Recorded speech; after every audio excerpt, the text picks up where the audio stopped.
Good morning. I'd like to call the CBPAC meeting to order. First item on the agenda is public comment. Is there any members of the public here who'd like to comment on make any comments? All right, none. All right, next we'll go to approval of minutes. Approve the CBPAC minutes from December 11th, 2017. And if I have a motion. Move approval. All right, second? Second. All right, move to approve by Bruce, second by James. It's Monday morning, so all in favor? Aye. All right, motion carries. All right, item number 4, review a proposed draft countywide bicycle and pedestrian plan. Thanks. Brad Beck, Contra Costa Transportation Authority. We put together a draft plan. It took some time getting it up onto the web because it was big. So we tweaked it a little bit to get it up there. So we're going to go through the plan and the different pieces of it. I'm going to do the presentation for a part of it, but the majority will be done by Megan Mittman. And Eleanor Leschner is here as well, who's helping on the plan. She's taking over for Patrick. So, simple agenda, just go through the draft and then talk a bit about the next steps. So here's where we are.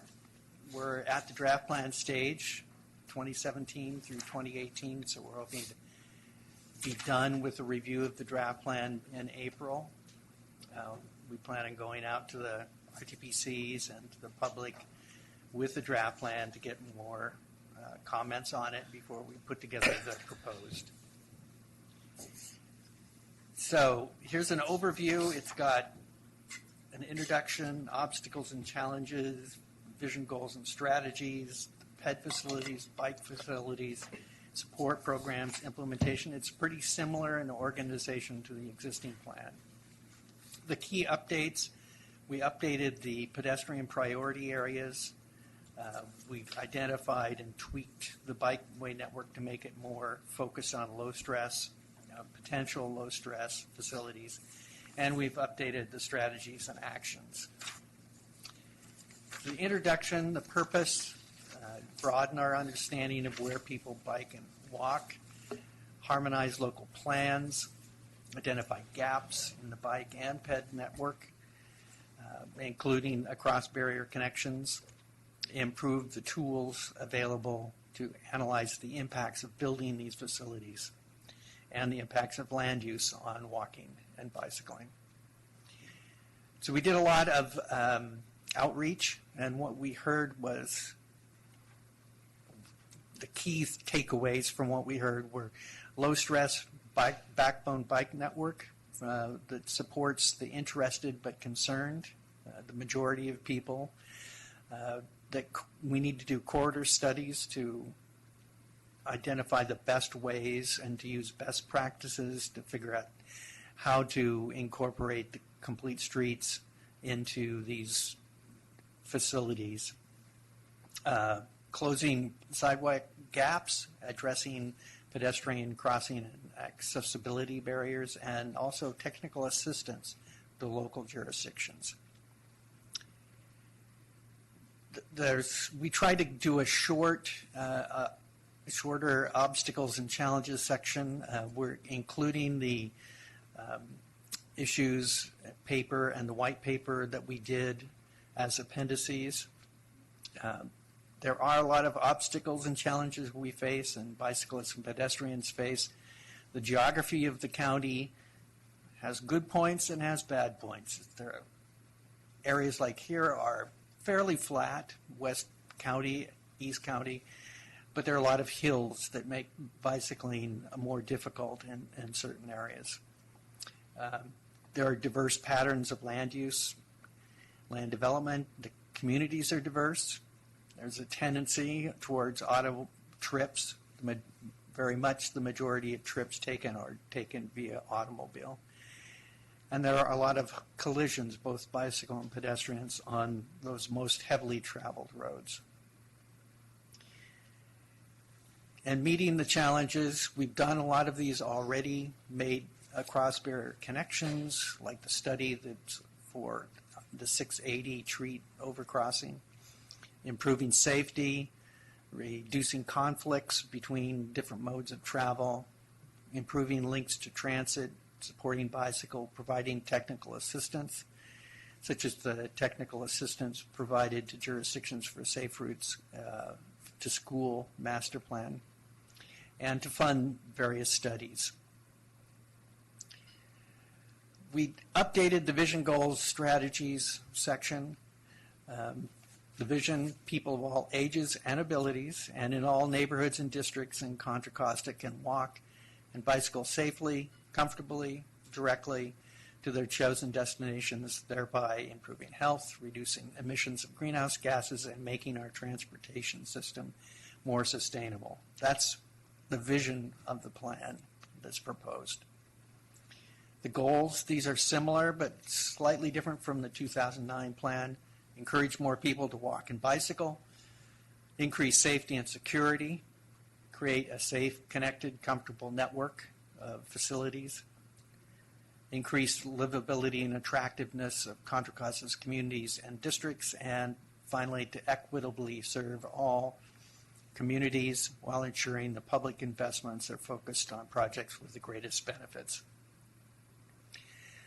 We've identified 5 objectives that we'll monitor in the future: increasing the share of trips made by walking and bicycling, reducing bicycle and pedestrian fatalities and injuries, increase the number of miles of low-stress bikeways in Contra Costa, increasing the number of jurisdictions in Contra Costa with bicycle, pedestrian, or active transportation plans, and integrate complete streets principles and best practices into the authority funding and design guidance.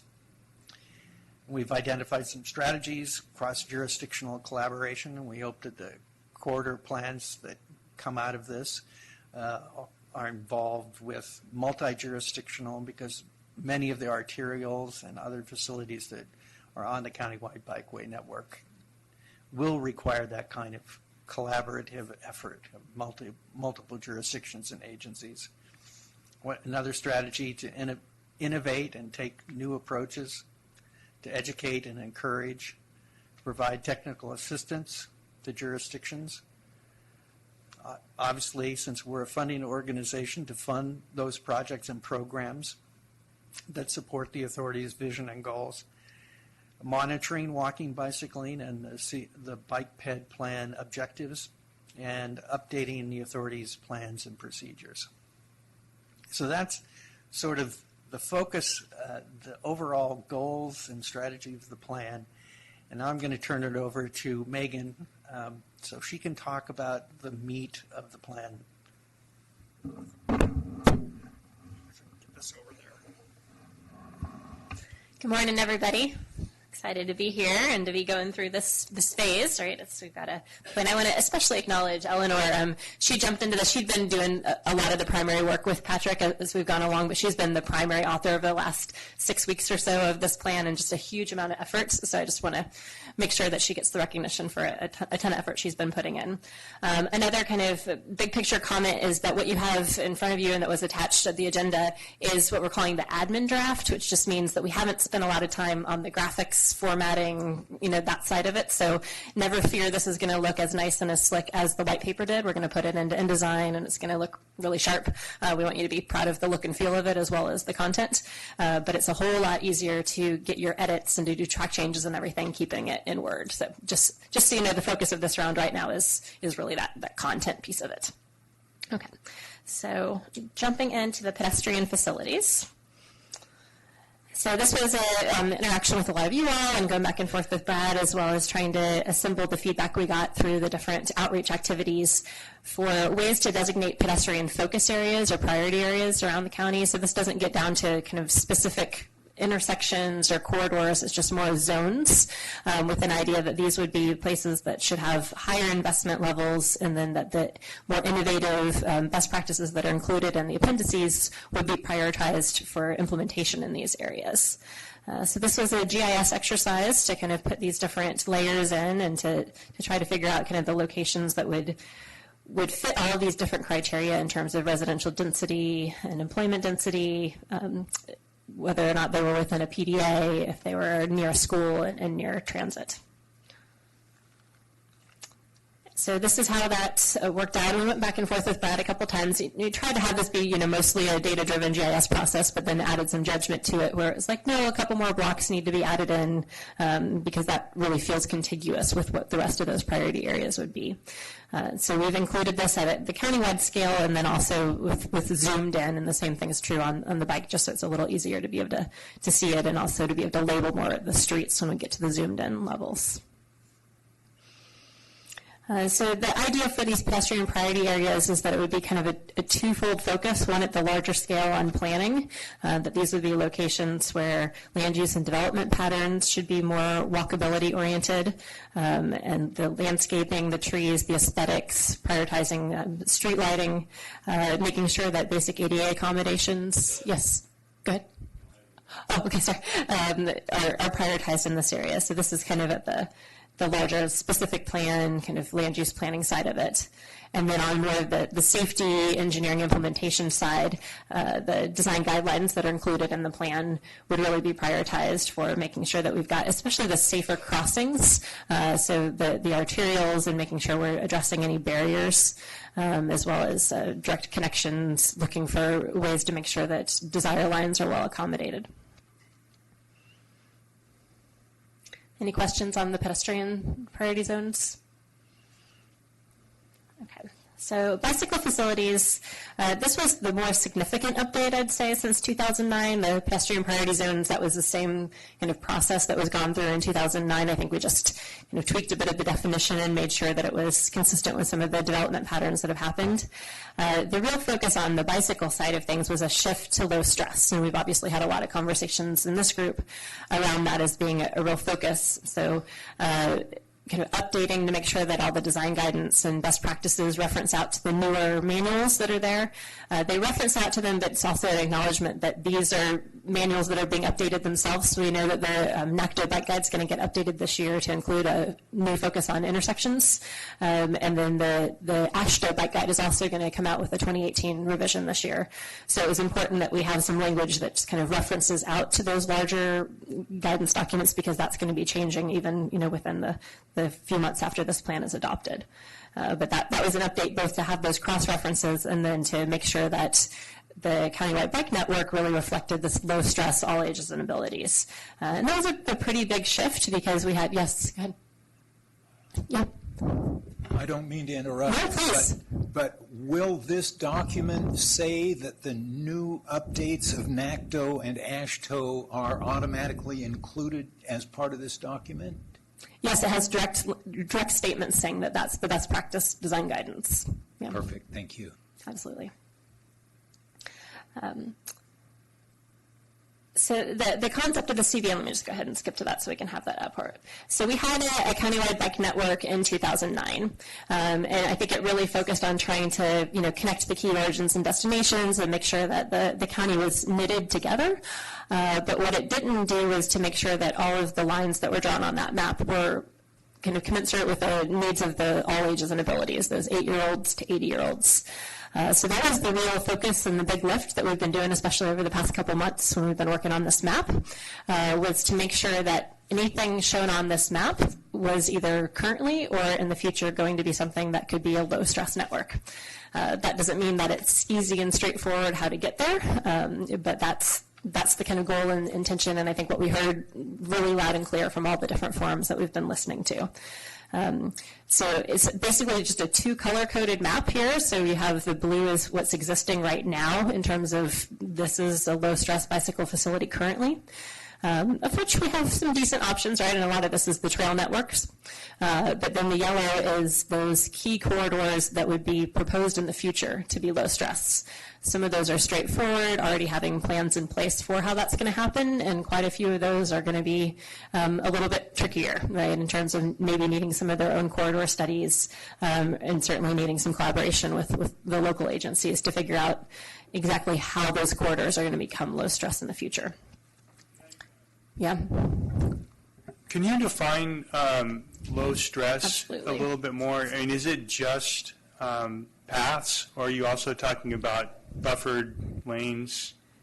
Yeah, so it's there's a formula that we can use, and we've actually run that through GIS, both in terms of what's existing right now, and then what the proposal would be to have it be. Let me go back to the definition of low stress here. So there's 1, 2, 3, and 4 on low stress, right? So the 1 and 2 are supposed to be commensurate with the interested but concerned, that like 60% of the population that really is interested in riding but needs some physical separation. Whereas level stress 3 and 4 are more associated with the enthused and confident and the strong and fearless, and are typically more the types of facilities we have right now, with the exception of the trails. So the idea to get to this level of stress 1 or 2 and hit that 60% interested but concerned is to have these different types of facilities. So it would be class 1s, so certainly the trails, and where there's new trails proposed, more of those, but then also adding in kind of this new suite of tools that we basically just didn't have in 2009.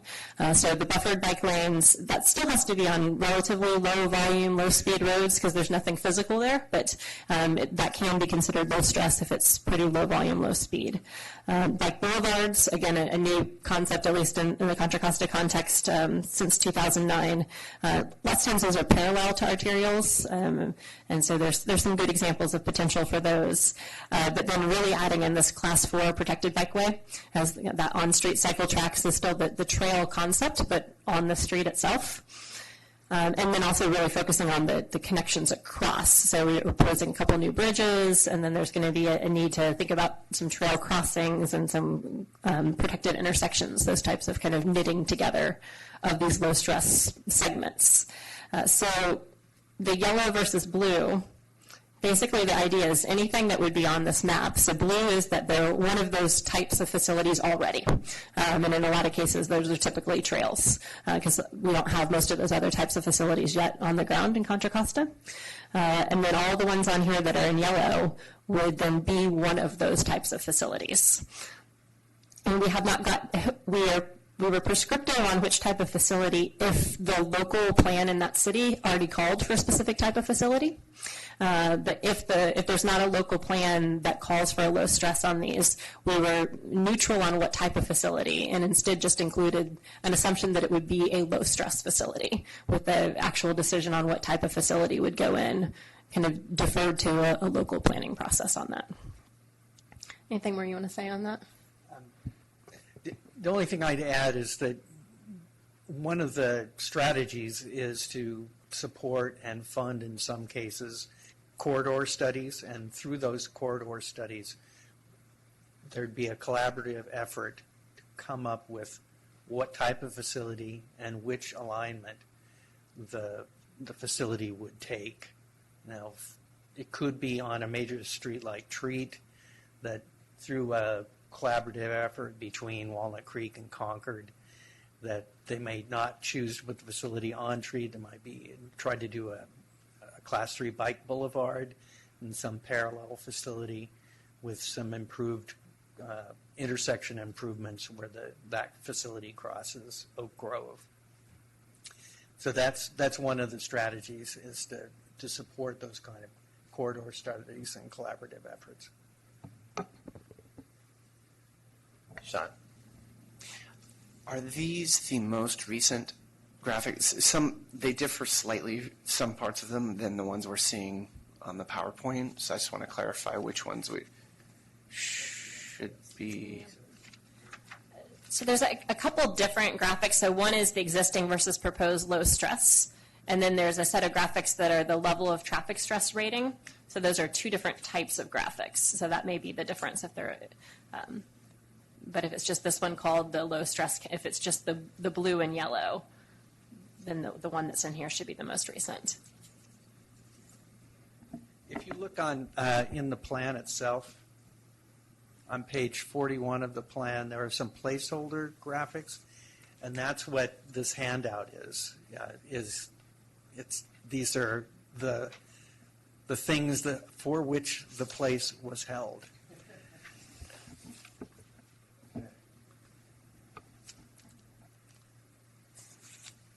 And I'm going to walk through all of those different graphics. So the kind of the first set of these just introduces the concept, right? And it says this is the network. Some of them are already existing, and then the others would be proposed. For the most part, the starting point for this network was the 2009 network. And what we've gone in and adjusted to is just if there's kind of new facilities that have been added on the local plans that have a regional significance. If there is anything that's kind of had low usage because it was an industrial uses or an undeveloped area. So there are a few just that were in the 2009 plan that were removed out of here. And then the biggest shift has been there were some facilities that were called out for being class 3 facilities. So like Ignacio designated as a countywide bike network as a class 3, so just shared usage. So it's now coming in and saying that Ignacio is still on there, but it would need to be low stress to remain on there. It's neutral on what that treatment is, and it may be a combo of a few different treatments throughout the corridor. But there was kind of a systematic process to go through to make sure that nothing's on here that's an arterial roadway that's not also assumed to become a low stress network in the future.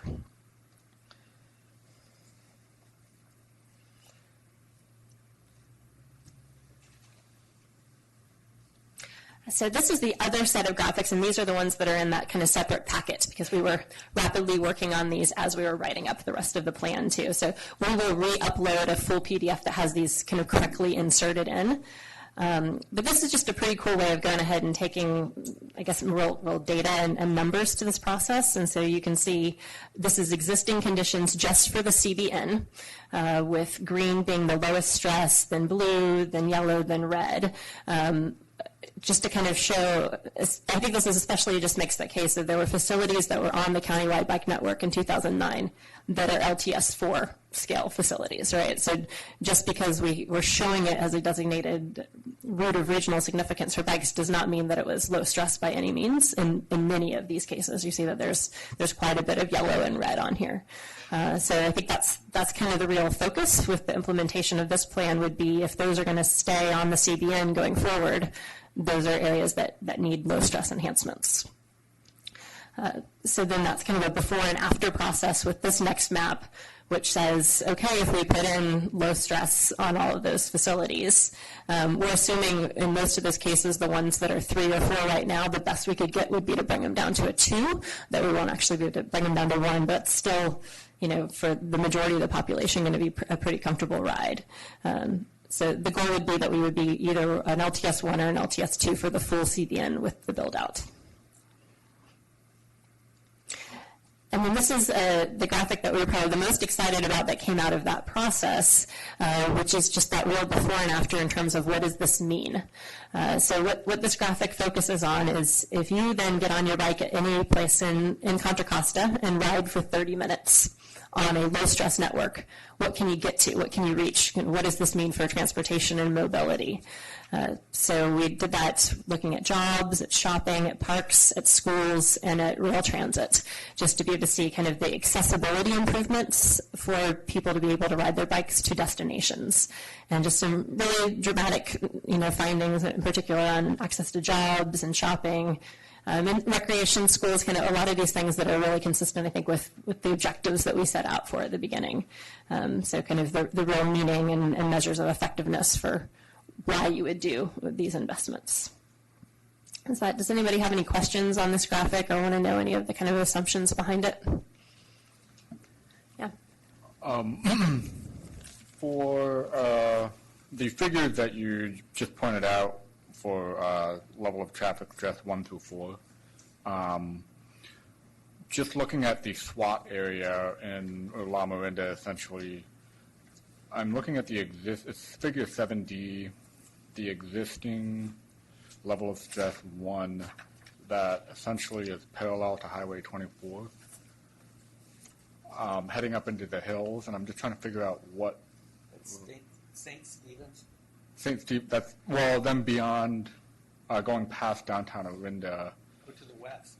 west, I'm sorry, yeah, so west of downtown, I'm just trying to decipher, unless I'm naive to the most up-to-date routes, I trying to understand where the level of stress 1 is based on existing conditions. Just a data Yeah. point to check. So that's one of the stretches where you're actually on 24 for a little while too, I think. Right? Yeah, and, okay. you know, for accuracy, Yeah, I'd be thank curious you. to know if there's data that might justify that, perhaps, or not.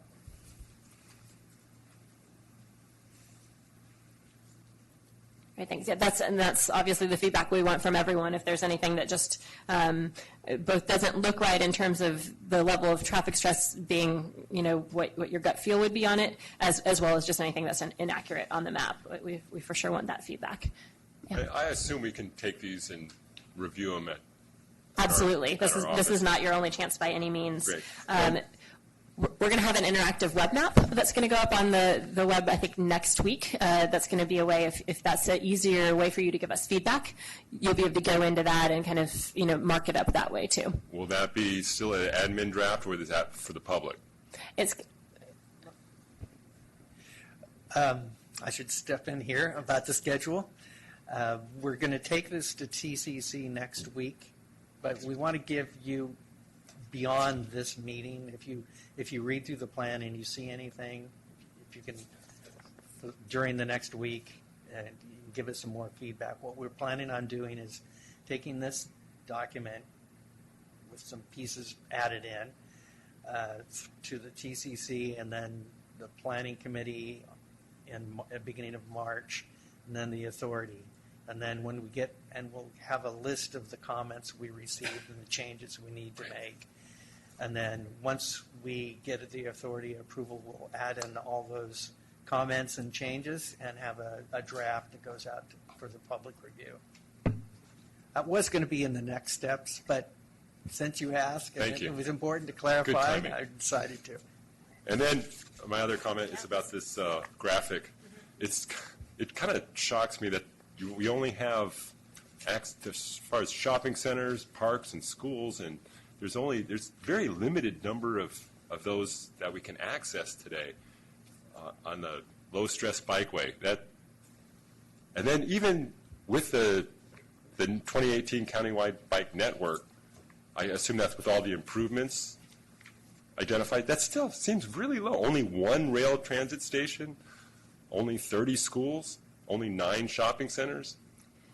So this isn't a count, and Eleanor, I might ask you to jump in on this. So this is not a count of kind of the number of schools that are going to be accessible. It's a count of what you can access in a 30-minute. Why don't you, if you can, come on up. So just to clarify, what these numbers are presenting here, can you hear me better now? Represent, it's an average for the average person in Contra Costa. How many of these different types of destinations can you reach within 30 minutes only on low-stress facilities? Okay.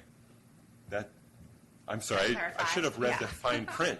Well, no, but I think that's a good feedback. The idea, hopefully, of these infographics is that you don't have to dig into the footnotes and the caveats on them, that it's immediately obvious how you should interpret that. So I think we need to make that statement somehow more directly apparent as when you look at it. Okay, thank you. Absolutely. Hi, Meg. I have one request. Can we get a copy of an electronic copy of all these maps? Yeah, I want to look it over after the meeting. So. Definitely. All right. So I think what we're planning, so most of these there were placeholders, and then you got this as a separate. So I think our idea is that we're going to put them into where they should be, and then we'll re-upload that and send that to everybody. And so then you can have it easily kind of all in one place. Good shot. As a follow-on to Paul's concern here, this is future once the LTS system is built out. So could you say in the fine print how many millions of dollars it'll take to build this out, and potentially how many years into the future that would be? That could be down in the small print. Okay. But It's in the last chapter. It's in the last chapter. But it's not on the Okay. infographic. But it's not on so this there could chart. be, yeah. Okay. And I think there's a B. I think it's billions of dollars. Yeah. It's over $1 billion. But the schedule, as far as all those, that's difficult to put down in writing. Yeah. You guys are totally breaking protocol through the chair. Okay. It's okay. We're loose. We're loose. The assumption that level of 5, 4, and 3 could go to 2 in this graphic and get those averages, I guess in some cases could be a pretty big leap. So I'm trying to figure out how to formulate a question here.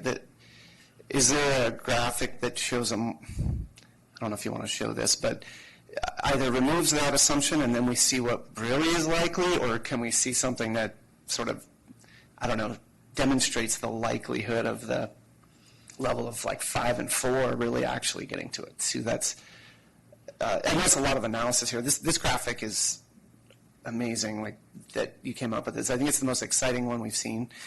So obviously we're asking a lot of questions about it. But I think that's a pretty big assumption. I just more of a comment than a question. I'm not sure how you can show that.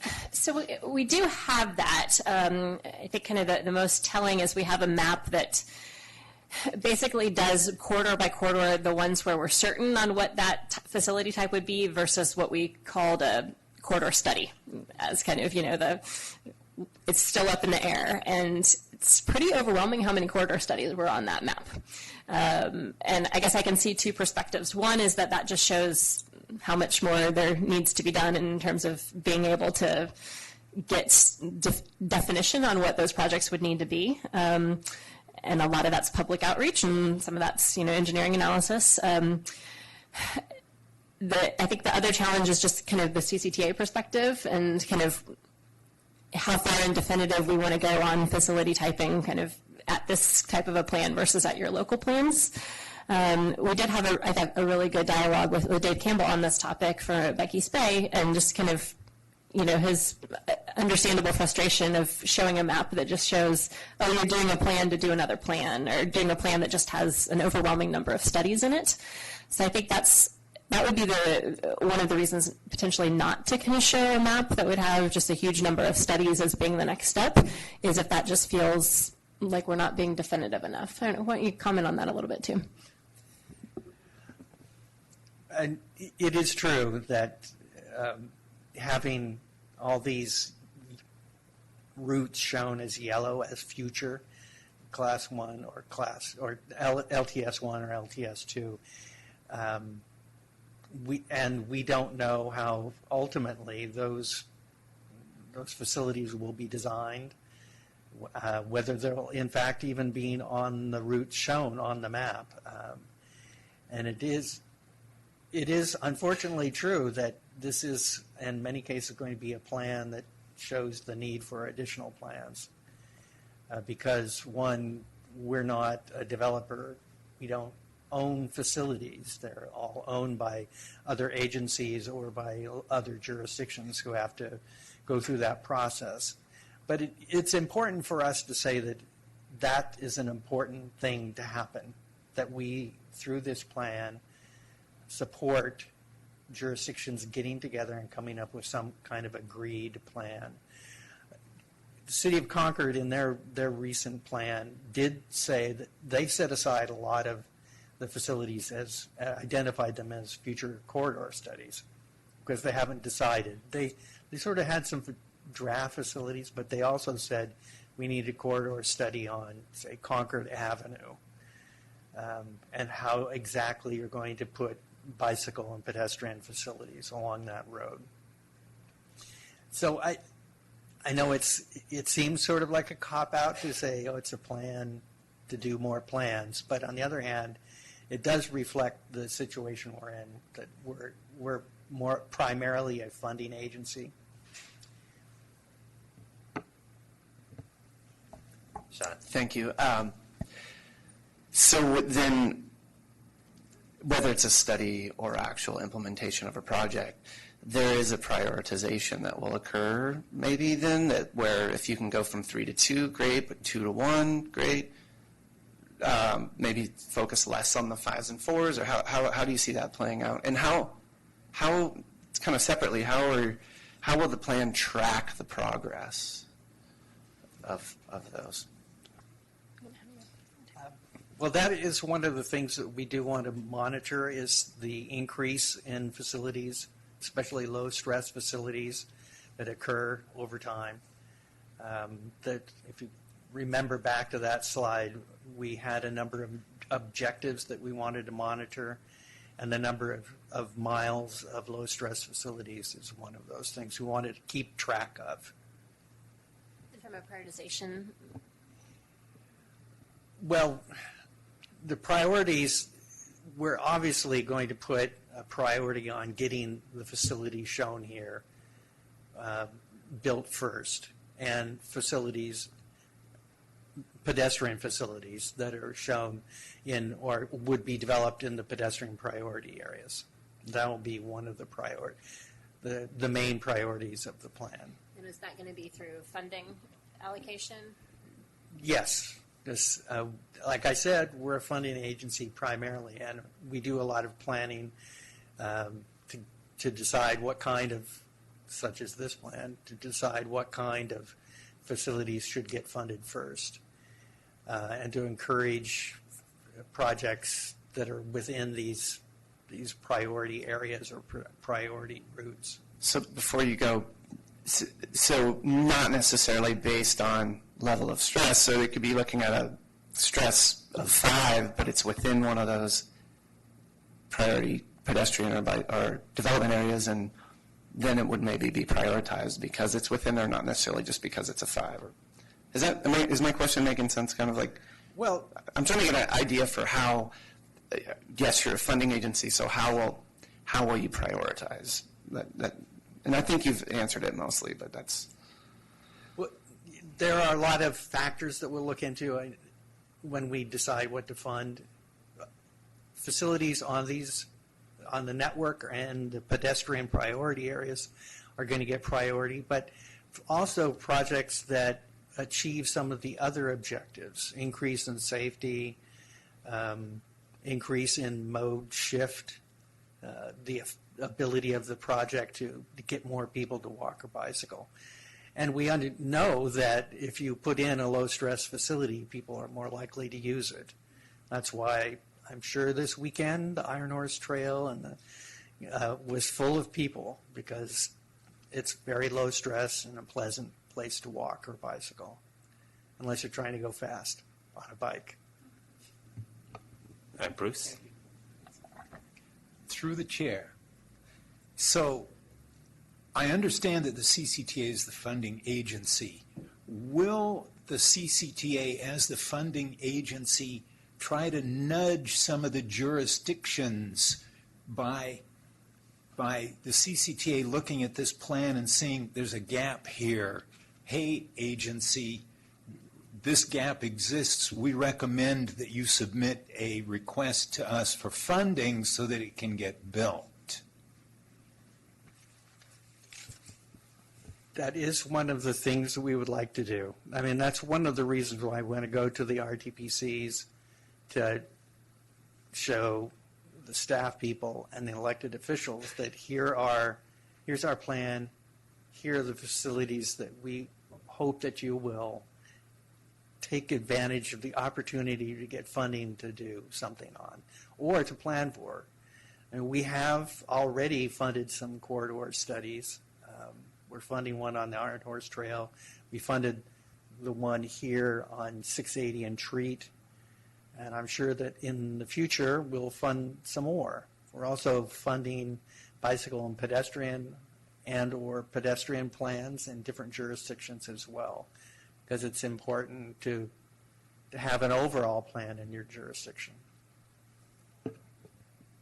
Paul. Thank you. So as I understand it, when we have grant funding opportunities, especially through CCTA, but even through other sources, we're looking at a low-stress network that's going to help score these projects, as well as a pedestrian priority area. Those are the two metrics that are really going to help these projects when we ask for grant funding, is if it's...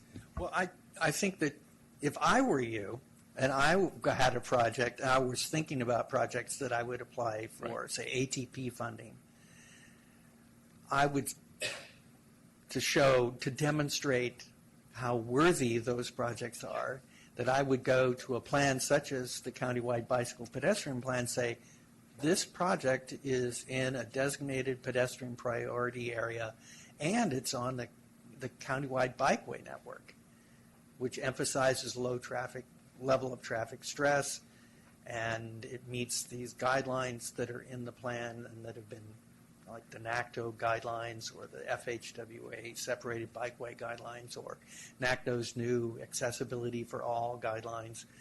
They're not really guidelines, are they? It's a policy paper. That you can rely on this plan as evidence of the importance of the project you're proposing. Thank you. And I think that makes this review round maybe that much more important too, that if this is not reflecting well the projects that you think are currently are going to be priorities in the local jurisdictions, now's the chance to make sure, we want them to still kind of meet those consistent criteria that we've tried to hold for selection on this. But in some cases, there was just a bit of judgment applied to which of those corridors would be the best connection between some origins and destinations. And so, if any of those judgment calls that we've made and kind of this first cut at this don't reflect your local priorities, this is the chance to reconcile that and to make sure that this is consistent with what you need to see on here too. I'm sorry. I just had another quick question about stress. Getting a bike network. How does speed, the vehicle speed, play in with making it low stress? Is there a cutoff point when it's over 45 miles an hour that you really can't reduce it as much as if it's 35 miles an hour? Do you remember that off the top of your head? Yeah, I think. Oh yeah, page D25 has the table, it looks like, in the appendix. That'd be in the Appendix D in the design guidelines. Give some information about speed. I think it's 35 or 30 miles per hour is the latest best practice. 35 miles per hour. But I'm wondering, is it linear as far as 45 is? So I think 45 miles per hour would not be low stress unless it's maybe class 1 trail off So a street. class 4 would not. That's kind of what I'm really, to be precise. Where's the cutoff point for a class 4? Does 45 miles an hour, is that too fast for class 4?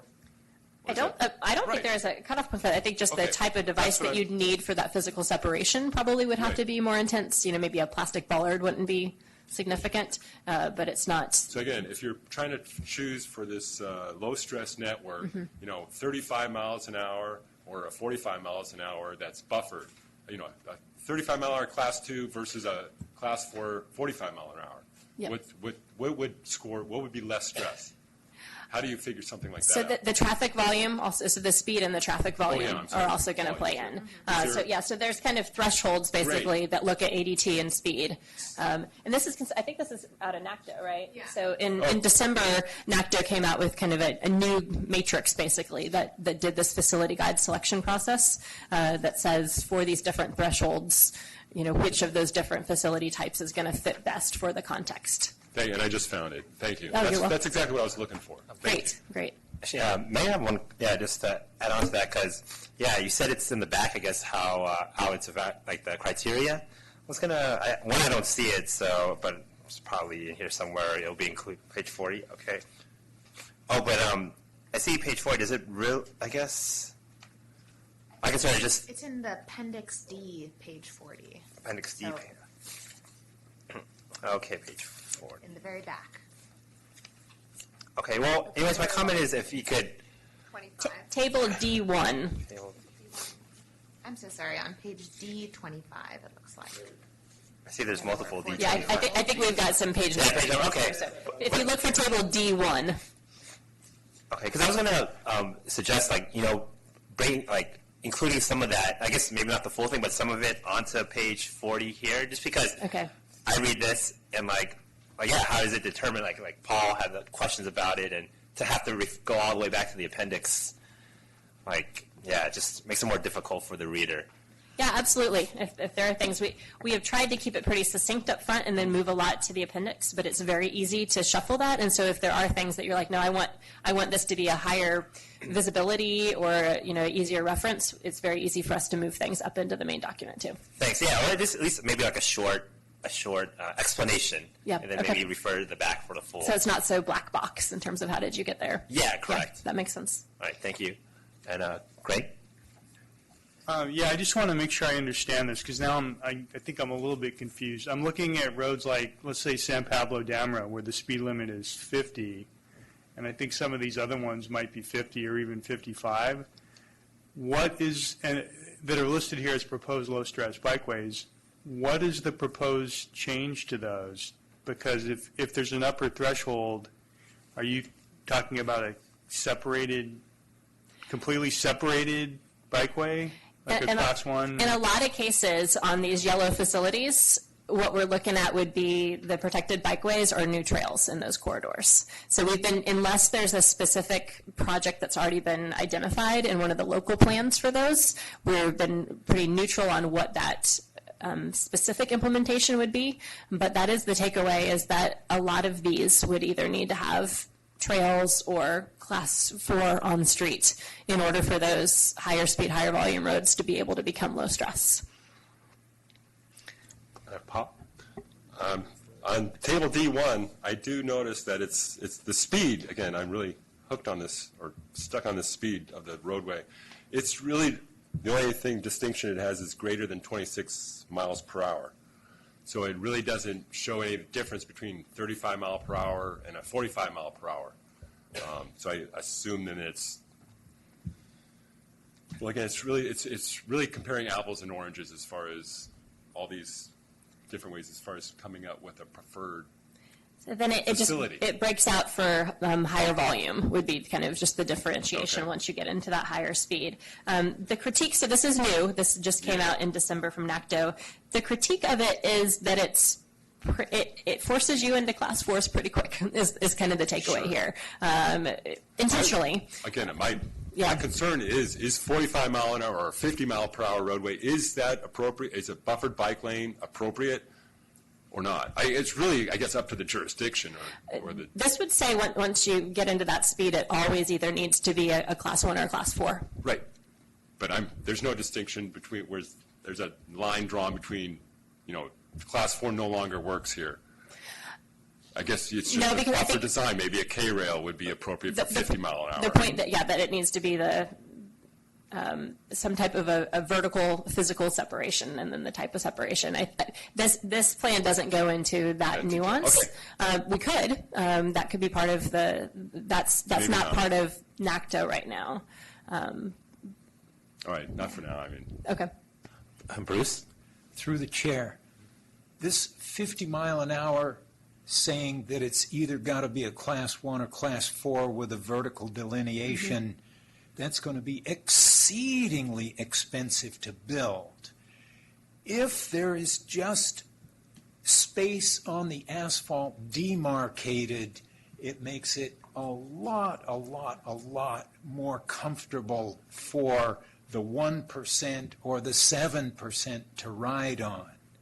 But you don't get low stress. But we don't get low stress. That doesn't mean you can't do those facilities. It's just a question of whether it's going to show up on this map or not, right? So this isn't precluding designing for the commuter cyclist, right? That is certainly something that is still kind of in the toolbox. But the big shift, I think that was the logic of the 2009 network was, okay, that still knits together a network. Let's do those where we can.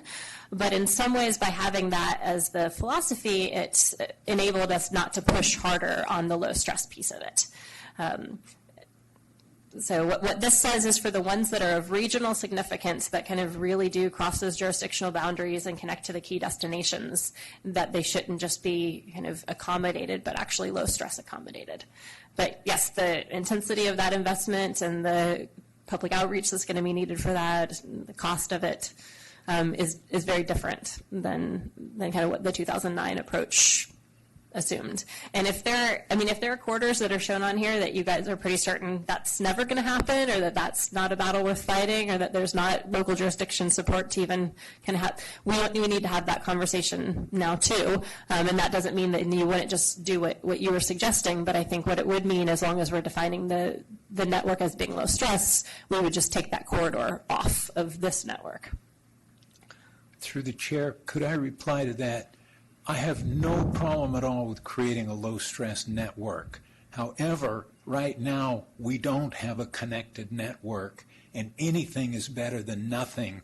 And I want to see this document strongly say a white line with 4 feet beside the 50 or 70 mile an hour traffic lane is way better than pie in the sky saying, oh, we're going to make it low stress someday, but right now, nothing.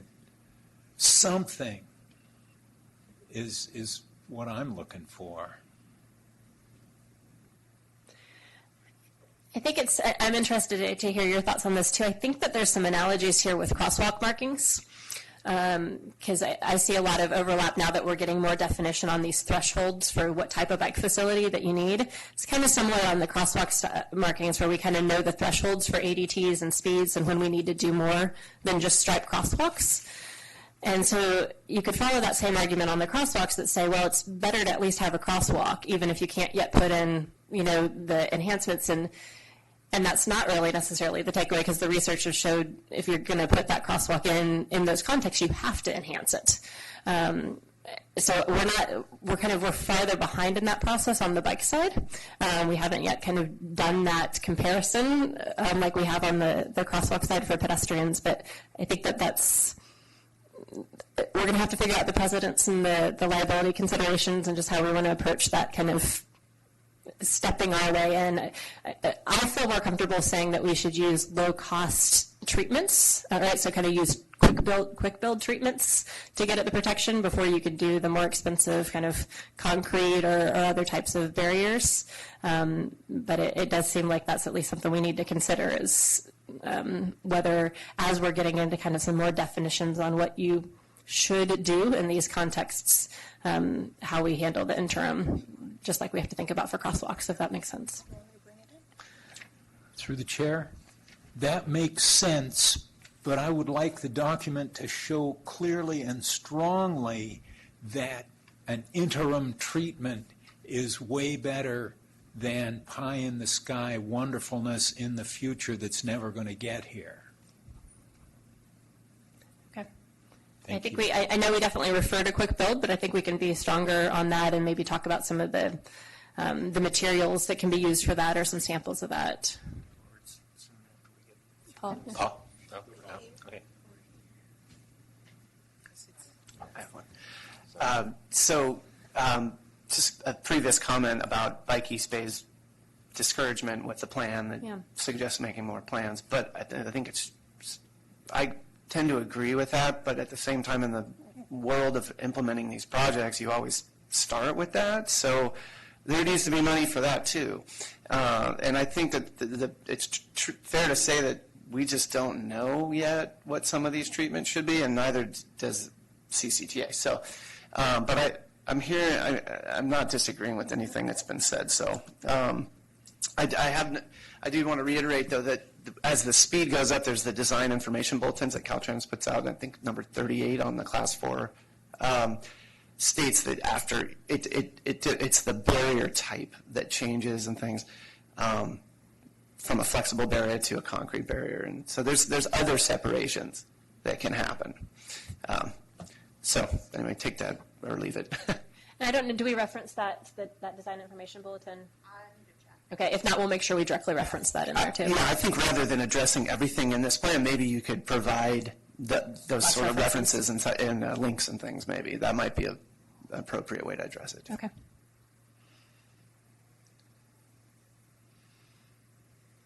Anything else on this?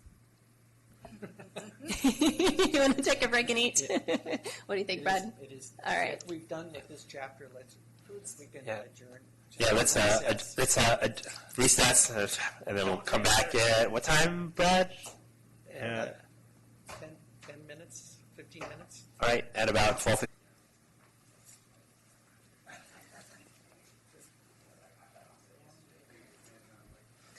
Okay to jump in? Ready?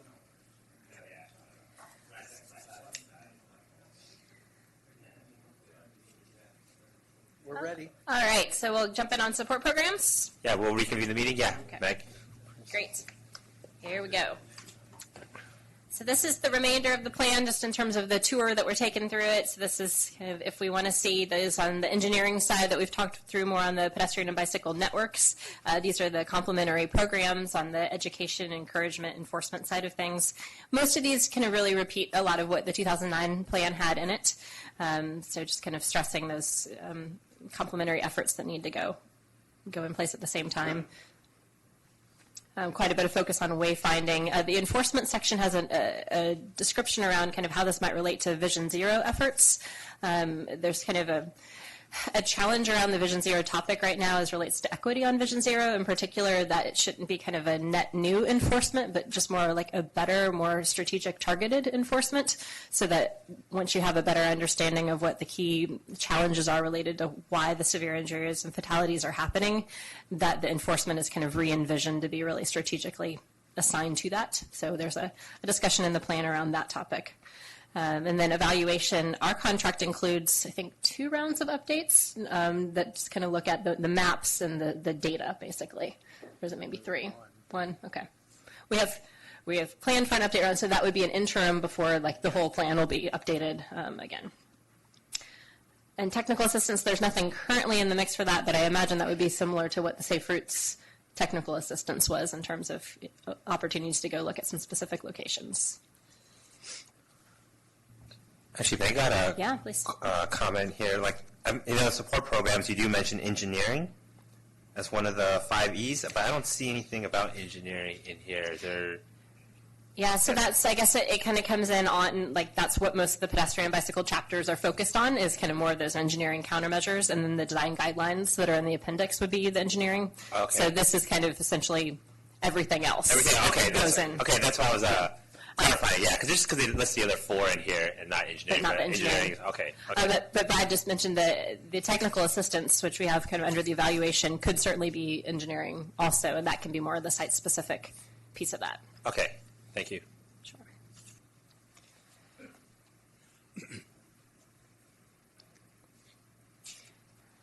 So the implementation, I think, addresses a couple of different things. So it just looks at when we did the white paper of the big ideas and kind of the way that we went to all the different RTPCs and said, weigh in, tell us what you really want the plan to focus on. A lot of that resulted in the pedestrian priority zones and the update to the CBN as being low stress. But there were some other really good ideas and timely ideas, I think, in the white paper of just kind of how things have been changing in terms of the landscape of pedestrian and bicycle planning. And so some of those concepts filtered into implementation in terms of continuing to think about those ideas. So thinking about Vision Zero and systemic safety, even though that's not something that this plan itself takes straight on.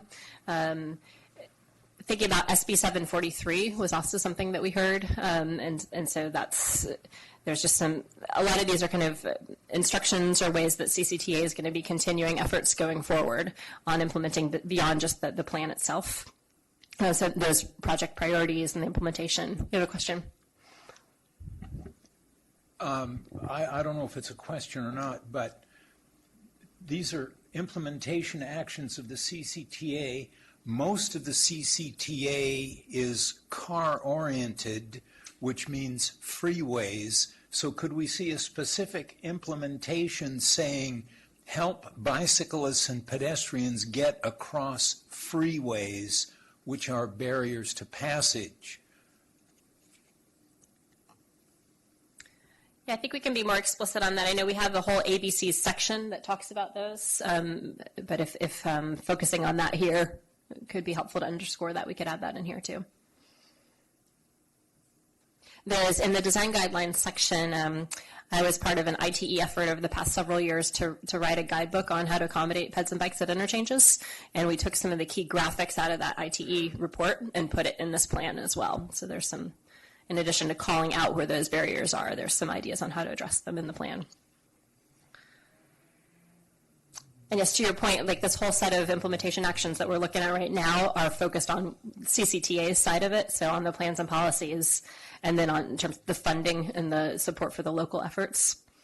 And you see Quick Build here showing up in terms of that, what we were talking about before lunch. Curbside management also shows up here. That was one of those big ideas that was in the white paper that didn't seem to have a lot of near-term priority for the folks that we were chatting with about this, but I do think that that's one of those themes and trends that we want to make sure is, I think, has some focus between now and when the next full plan update is going to be, because as we see more of the Uber and Lyft and Class 4s and bike share and AVs coming online, that's going to be part of ped bike planning that everybody's going to need to be thinking about.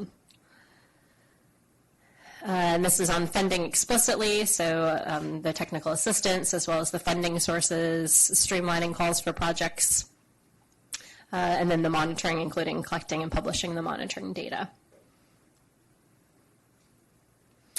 And then this switches over to kind of the local jurisdiction share of this in terms of implementation actions, where cities don't already have ped and bike plans, doing those, adopting those, updating them if it's been a while.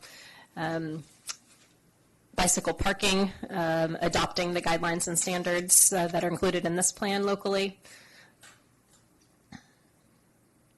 And then the other partner agencies for Caltrans in terms of approving this plan, as well as kind of their Complete Streets Deputy Directive, being very clear on that, and that addresses the interchanges topic as well. BART's jurisdiction, all the bicycle parking for the transit operators, and then the trail connection as well. Paul. Thank you.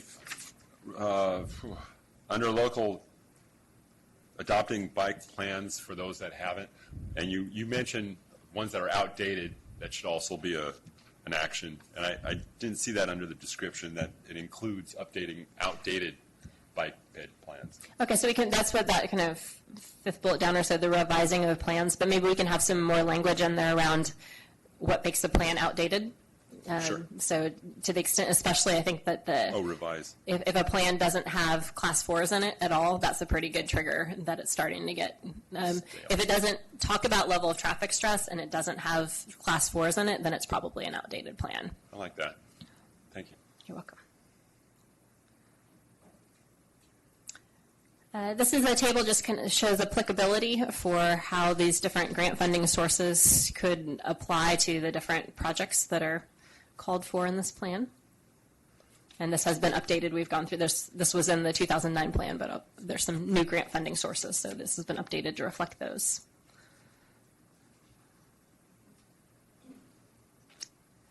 And then, Brad, do you want to talk about this table? I don't know how many of you remember, but we adopted a countywide transportation plan last year, and in that plan we identified some funding available funding through the estimates for the regional transportation plan Bay Area, and also revenues that could be available if we pass a new measure. So we've got the project costs. That's an estimate of the projects that have been identified by different sponsors, jurisdictions, Park District, and others. It comes to $1.4 billion, and these are updated to, it's a lot of money. And we have about $172 million committed for bicycle, pedestrian, safe routes to school projects, leaving a shortfall of only $1.2 billion. And then if we do get another measure, we're assuming we'll get another about $790,000 for bicycle, pedestrian, safe routes to school kinds of projects, leaving a shortfall of only $444 million.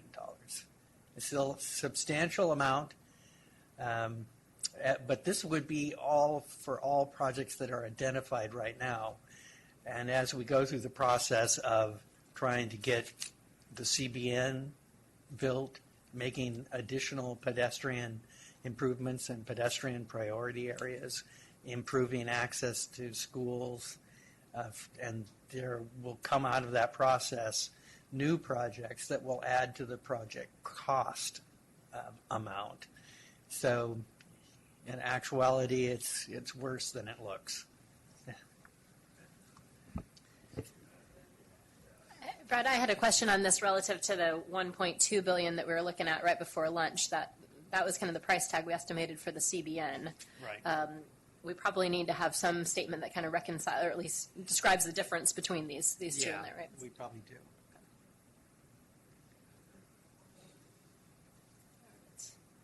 So do you want to take us through next steps then? Okay. So the next steps, we've sort of talked about it earlier, but we're reviewing the draft plan now, February 5th, 2018, and we're going to give you some extra time to go through the plan now that we've given this overview. So please send any comments you have, any markups. We'll update the document to put all the pieces together. And I have to figure out how exactly to do that. We'll probably do it through a Google Drive, and then we'll send the link to that file to all of you on the committee and give you until the end of the week to comment. We'll have a meeting week from Thursday with the TCC to go over the same document.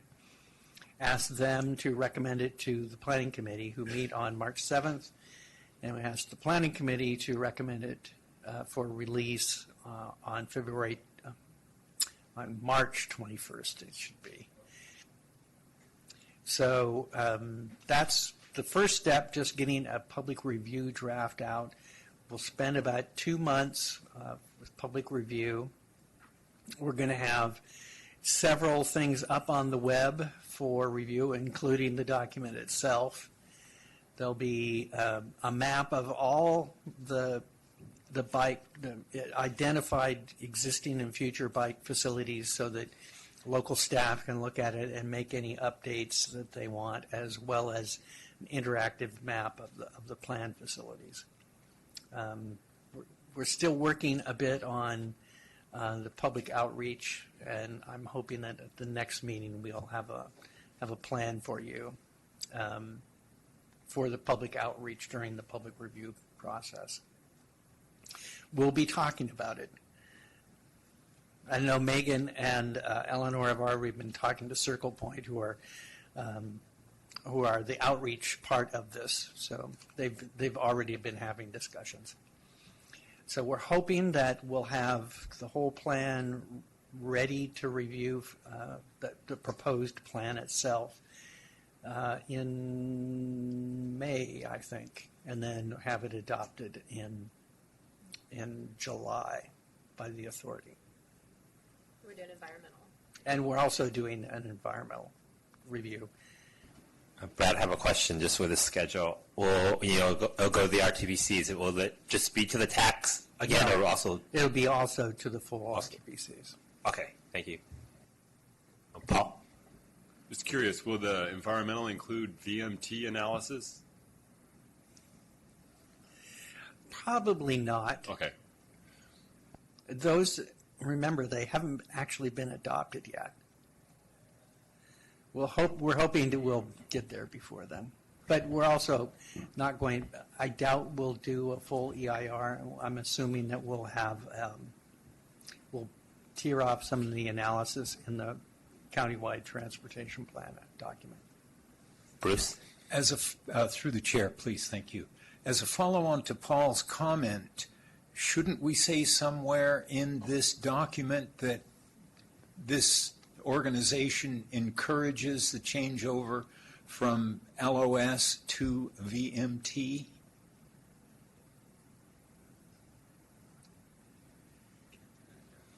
That's a bigger question than the bike ped plan. It's it's everything. It's not just bicycle pedestrian.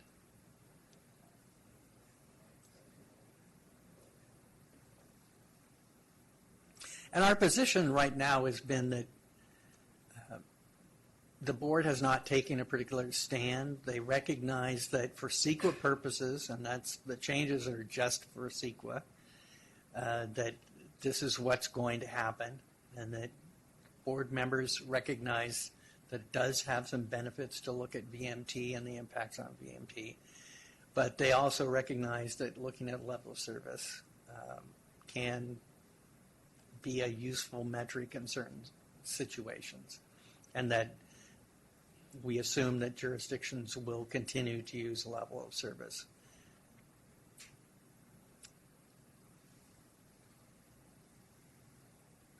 We have brought it up with the action in relation to the action plans.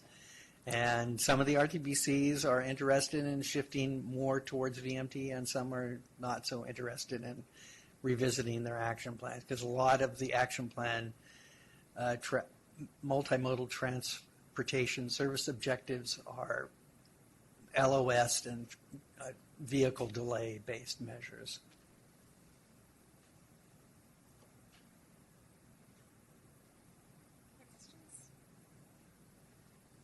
Paul? It has to do with a specific, I don't know what they're called, the treatments for Class 4 buffered bike lanes.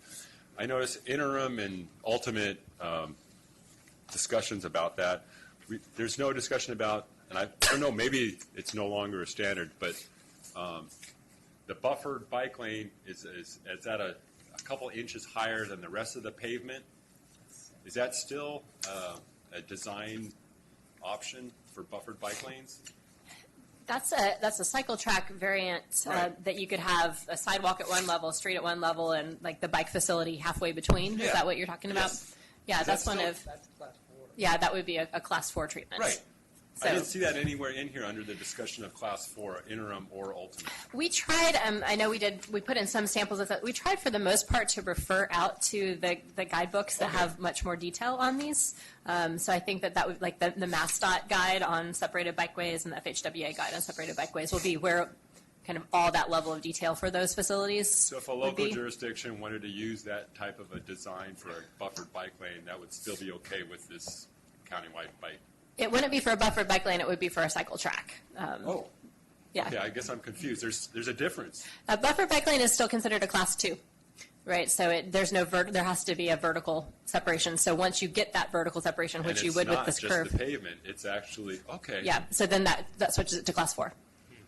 I'm sorry for showing my ignorance. No, that's we don't have one yet. That's my question too, Paul. I was wondering. We're all brand new to Yeah. these. Yeah. Thank you. Something every day. Yeah. Greg? Maybe ignorant question. I thought a class 4 also was a separation by like parked cars, for example. It wasn't It's one of the necessarily ways. It's just it's got to have both vertical horizontal and vertical separation. and vertical. Yeah, but yes, and the vertical is what defines it as being the class 4. So if it doesn't have vertical, which can be curb, can be cars, can be pylons, but it has to be something vertical in order to have that protection factor on it. Thank And you. just to make sure I'm clear, the new NATCO design guidelines explains this difference between buffered and cycle track. Right, so yes, the Okay. NACTO bike guide explains that difference. The MassDOT separated bikeways guide is where like every design element of these, like that's kind of, when NACTO gets refreshed and when the AASHTO bike guide gets released later this year, that'll be your newest ones, but right now MassDOT is kind of what we're all using as the best that's out there right now with the design details. Thank you. You're welcome. Sean? The, where'd it go? The toolbox from MUTCD showing the best practice pedestrian treatment toolbox. Is this, so is the bicycle pedestrian, I'm sorry, and pedestrian. Is there a bicycle toolbox I'm missing? Is that D?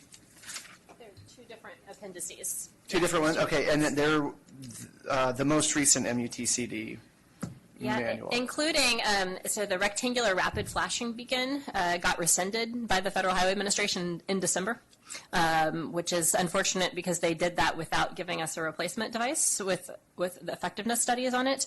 But we did go through and update the plan to make sure that that's consistent with the latest. There's basically some guidance about if it's already in design that you can use it, but if it's not yet, that you need to switch it to a different device. So we were a little bit more vague. We called it a pedestrian activated warning device rather than specifying what type of device, because that's going to be evolving over the next several months. Actually, Caltrans just came out with something last week that if it's in design, you have to redesign. But it's unfortunate that they're doing this. It's all about patents. If you've purchased it, it's okay. If you haven't, it's not. My read on that, and I want to get clarified, we have a note into Sergio at Caltrans, that kind of the circulation around that was that it was their draft of what they were thinking they were going to release, and I don't know if that's been finalized. The main reason that we're questioning whether it should be finalized is because Federal Highway has since then come out with some more specifics that makes Caltrans inconsistent with Federal Highway. So we're trying to get Sergio to weigh in on whether they need to update that. So yeah, that is a very much evolving process right now. Hi, I have a question here. I see in the back here there's placeholders for the map of the bike network and also a map of bike ped projects. When would that become available, I guess, to the CBPAC or to, the draft in general? Yeah, those are all ready. So when we put this one big PDF together, that'll include this kind of addendum that you got with this. I think that just for some reason didn't make it into the round. But so we'll send around, Brad will send you a link to a Google Drive folder that'll have anything that's in the plan right now as a placeholder. All of that will be replaced by the actual graphics. We have all those done now. Okay. Oh, and then one follow-up to that is, I guess, for the bike network map for the individual jurisdictions, is it pretty much a blow up? It's pretty much a blow up of the map that's earlier, or is it like different with more details? It has everything. Okay. So I guess what we want to try to clarify in terms of what our expectations are for editing is that we're going to have an interactive web map that's going to go up for the CBN and the pedestrian priority zones that people can go in and drop pins and draw lines, and we're going to spend a lot of time editing that and making sure it gets it right. For the local jurisdiction, kind of every single segment and intersection that's maybe on your local plans, we're not scoped to go through line by line for all of that. So we had earlier in this process, we'd asked for GIS layers, and we got that from some jurisdictions, not all. So I think what we're going to ask for this time is if there's anything in those kind of bigger maps that have all of the layers, that you just send us a better layer if there's something that's outdated. But we're not going to be able to go through every single intersection and segment if it's not on the CBN to get those rights, or we're just going to be through round and round and round on that. Okay. And one other comment, I know I've mentioned this many times previously, for the unincorporated county, if you could have some maps for, like, say, Alamo or Bay Point or El Cerrante, or at least have them easily accessible, I guess, like as a map, or maybe another map, something like that. So, like, break it out. Do we have it? Is there just one that's unincorporated right now for everything? Or? We don't have that. We've been breaking it out into the 5 different subregions. What we did in the first plan in 2003 was to break the county up, like I want to say Metzger map. They're not called Metzger maps here.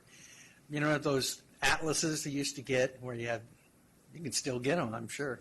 But that's how we did it originally. We didn't do it by jurisdiction. We did it in these chunks. Well, it's like the CRS. If you're trying to go to the California road system and you go to the Caltrans website, it's horrendous getting your information from that. But nonetheless, that's how it's broken out. And that's another way we can do it. It's a consistent scale, and it doesn't make a distinction between jurisdictions and whether it's unincorporated or incorporated. So that's a different way we can do it. It may be a little simpler. Just because, like, say, for example, Alamo, it's like, do I go to the Danville map or do I go to, like, Walnut Creek? So exactly. Just any way that the unincorporated county easily to be found. Yeah. All right, thank you.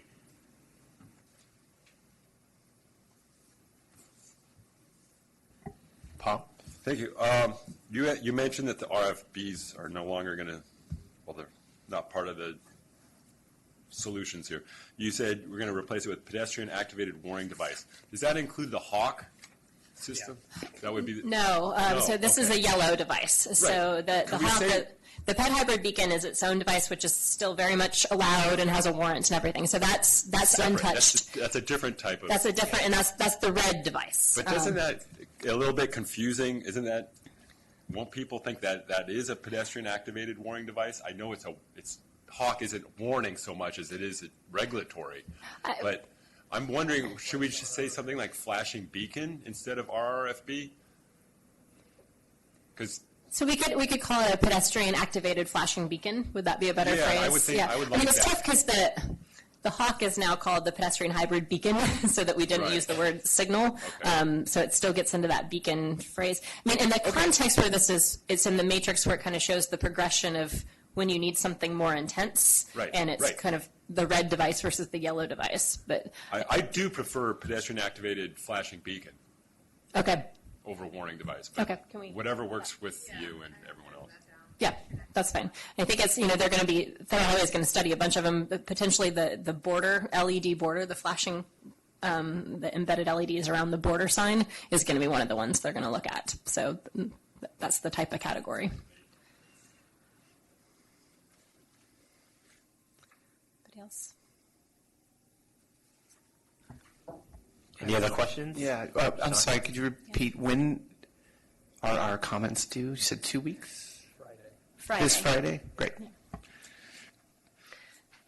I'd like to take them to the TCC. So what we need now is you to say, okay, take it to the TCC and compile our comments, and also take those to the TCC.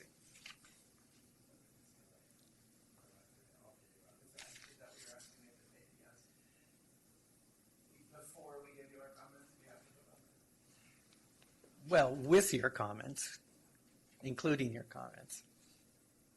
And again, if we're on the TCC, we can comment at that time as well. Exactly.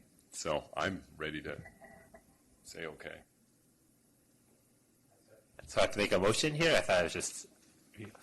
All right, motion to, I guess, move this forward to the TCC with comments from the, with any comments from the CBPAC. Do I have a motion? If that's the motion, I'll second it. Okay, all in favor? Aye. All right. All right, thank you, Meg. Thank you, Eleanor. All right, we'll move to item number 7, the MTC's Active Transportation Working Group. Brad? Yeah, I'll just take there was some, well, if you see item 5, we're talking about the interim approval for rectangle rapid flashing beacons, and it was all about this rescission of that interim approval. One thing that was very interesting was item 2. It doesn't sound as interesting as it actually was. It was bicycle and pedestrian planning in a historically car-centric culture, and it was about the bike ped plan that the Memphis, Tennessee MPO did. And they did a lot of interesting prioritization using GIS systems for the two. Thank you, guys. For the two different types of active transportation modes.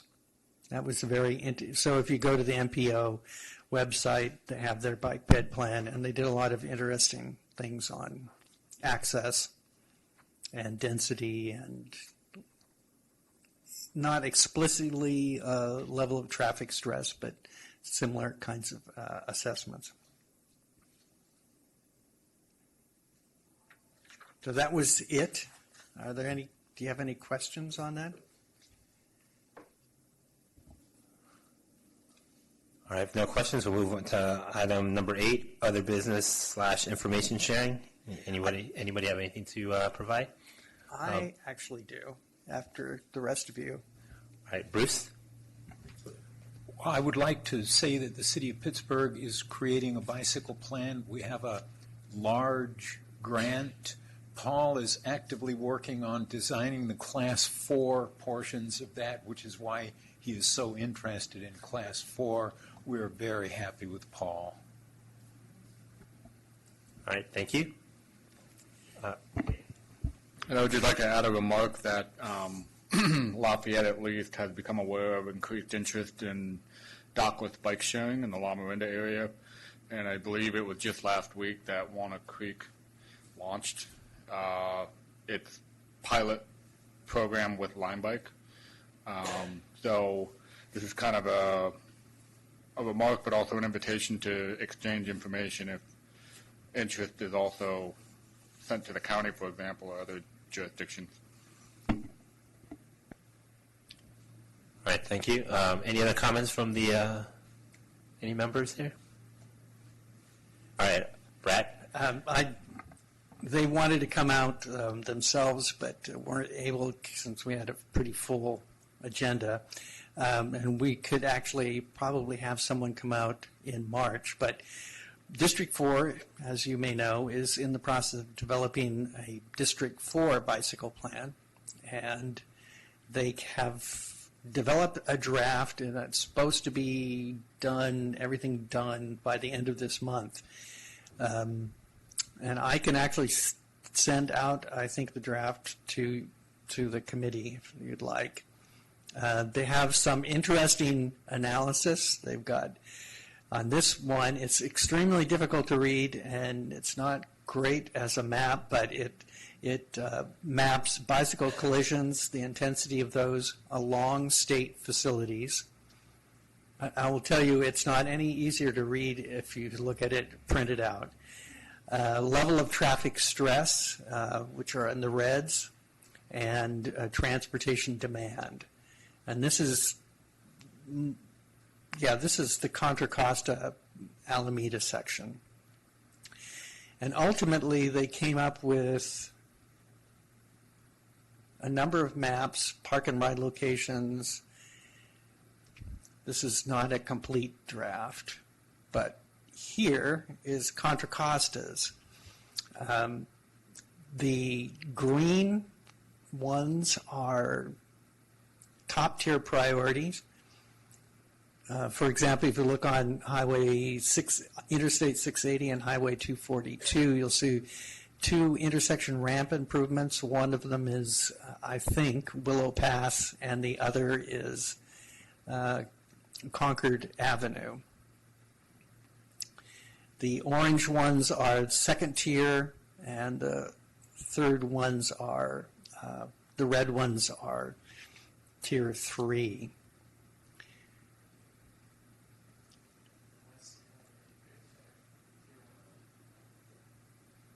So, and these are the tier 1 projects in Contra Costa that they've identified. El Cerrito, the Central Avenue project, this is on San Pablo Avenue, which is a state highway in that portion. Martinez, the Foster City Boulevard Waterfront Road intersection, Pittsburgh, the Dover Way Harbor Street, Class 1 facility, Richmond, Central Avenue, some signage and striping. Concord, there are 3 of them, Willow Pass Road and 680, Concord Avenue and 242, Olivera Road and 242. And Antioch, there are 2 of them, Somersville Road and Lone Tree Way. And in Orinda, there's Camino Pablo, a new separated crossing. Those are the top-tier projects that the plan identifies. I wanted to let you know that this is going on. If there was some opportunity early on about making changes and providing input on the plan, and I can send out this document if you have any, or you know other people who want to comment on it as well. Let me know. I need to get some response back to them by the end of the week. Actually, Brad, question with that. So or comments due to them this week, or will the CBPAC have opportunity to comment on this? I guess you said in March. Well, they're supposed to be done with the plan in February. Okay. And I'm not sure what the rest of their schedule is for the actual adoption of the plan by the district. They don't have much in the way of implementation. If you go down to the end of the document, there's implementation chapter. This is it. It's very short. The TAC thought that they should be a little more detailed in the implementation. But the district feels that a lot of the implementation stuff is going to be funding these projects and relying on what headquarters will be doing for the state as a whole. Great. Thanks. So you're saying that those projects that were proposed on that list you just showed, there's no more detail available for those? There's not even like a conceptual design or anything? No. It's just that these are areas where they thought that there was, I didn't go through the prioritization process and the things that they consider, but that there was transportation demand, that there was a safety need. I can't remember all of them.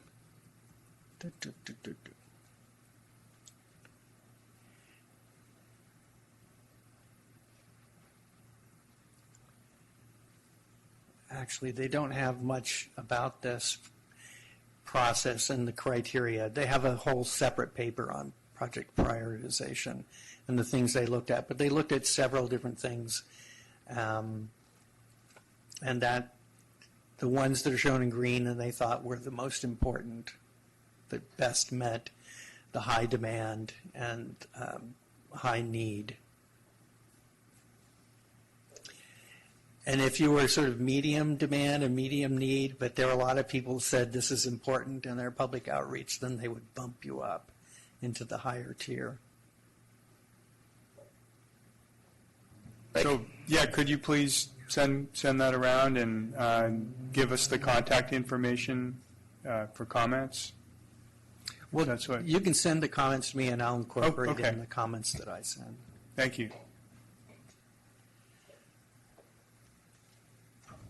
All right, any other comments or from any of the CBPAC members?